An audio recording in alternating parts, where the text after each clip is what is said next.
1 cup আটা বা ময়দা আর একটা ডিম দিয়ে বানিয়ে দেখাবো আজকের এই মজাদার মিনি মোগলাই। সহজ রেসিপিটি শেয়ার করছি, যে কেউ ঝটপট বানিয়ে নিতে পারবেন।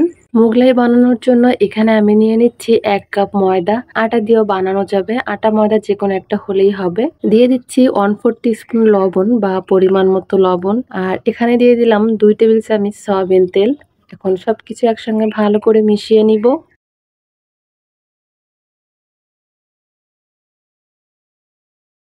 এখানে নিয়েছি কুসুম গরম পানি, অল্প অল্প পানি দিয়ে মেখে সফট একটা ডো বানিয়ে নিব।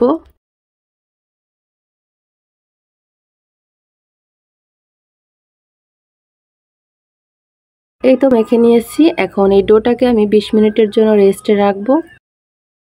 এখানে নিয়েছি মাঝারি সাইজের 2টা পেঁয়াজ কুচি আর 2-3টা কাঁচামরিচ কুচি, নিয়েছি একটা ডিম।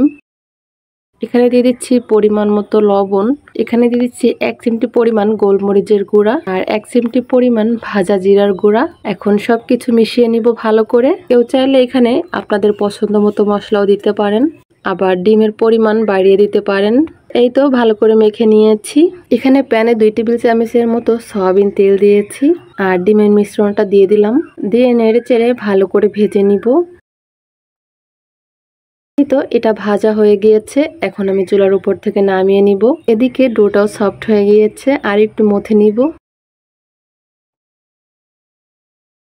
তারপর ডোটাকে নিয়েছি একটা বোর্ডের উপর। এখন পাতলা করে একটা রুটি বেলে নিব।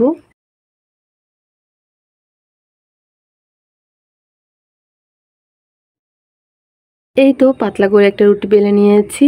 এখন সাইডের বাড়তি অংশটা কেটে ফেলে দিব। এটা দিয়ে আবার পরে বানিয়ে নিব।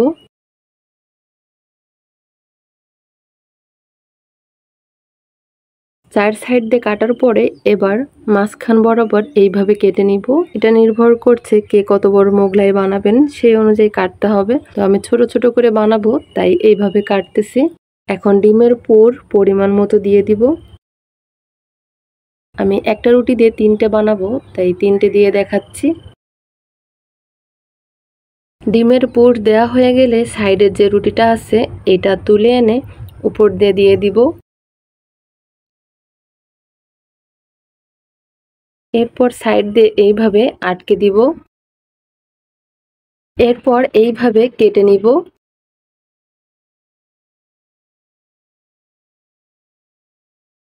কেটে নেওয়ার পরে চারপাশ দিয়ে এইভাবে আটকে দিব, যাতে ভাজার সময় খুলে না যায়।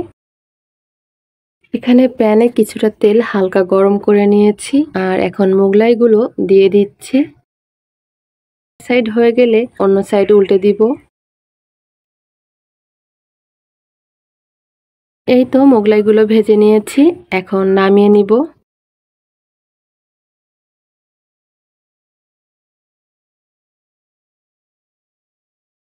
বাকিগুলোকেও আমি এইভাবে ভেজে নিয়েছি। মোগলাইগুলো দেখাচ্ছি যে কেমন হয়েছে, দেখে বুঝতে পারছেন যে কেমন হয়েছে। এখন উপর দিয়ে পেঁয়াজ দিয়ে আর কাঁচামরিচ দিয়ে পরিবেশন করার পালা। গরম গরম মোগলাইয়ের সাথে কাঁচামরিচ পেঁয়াজ হলে খেতে দারুণ লাগে, আর সাথে যদি থাকে সস তাহলে তো আর কথাই নেই। এই যে একটা মোগলাই কেটে দেখাচ্ছি যে এর ভিতরে কেমন হয়েছে। এই যে ডিমের পুর দিয়ে ভরপুর, দেখে বুঝতে পারছেন এটা খেতে কতটা মজার হয়েছে। সহজ রেসিপিটি শেয়ার করলাম মিনি মোগলাই। রেসিপিটি ভালো লাগলে অবশ্যই একবার তৈরি করবেন, আশা করি সবার কাছে ভালো লাগবে।